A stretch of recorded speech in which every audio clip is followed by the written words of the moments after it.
পনিরের এই রেসিপির জন্য আমার ক্যাপসিকাম আর টমেটো লাগবে। আমি যেভাবে টমেটোটা আর ক্যাপসিকামটা কাটছি সেভাবেই কাটবে, তাহলে বেশি ভালো লাগবে। আবার আমি টমেটোটা কাটছি আর পনিরটা কেটেছি, তাতে আমার কর্তা মানে আমার শানুর সেটা পছন্দ হয়নি। তা আমি কাটছি, আমাকে বলছি কি তোমার পনিরগুলো কেমন ছোটো বড়ো হয়ে যাচ্ছে, আমাকে দাও আমি কেটে দেখাচ্ছি। তা আমাকে আবার কেটে দেখাচ্ছি, আমি বলছি ঠিক আছে দেখাও কেটে। তা এরকম পনিরগুলো কেটে দিল, টমেটো কেটে দিল, টমেটো অনেক ছোটো করে দিয়েছে, কিন্তু কোনো ব্যাপার না, ওটা আমি এমনিতেই ছোটো কাটতাম কারণ ওটা আমাকে পেস্ট করতে হতো।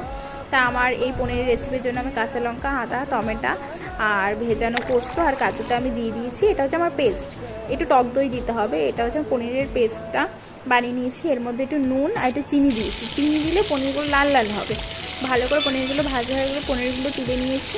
এর মধ্যে গোটা গরম মশলা আর জিরে দিয়েছি ফোড়নে। এবার হচ্ছে আমার যে পেস্ট করাটা ছিল মশলা, সেটা আমি দিয়ে দিয়েছি। ধনেগুলো জিরেগুলো আমার তেলটা একটু কম লেগে আমি দিয়ে দিয়েছি।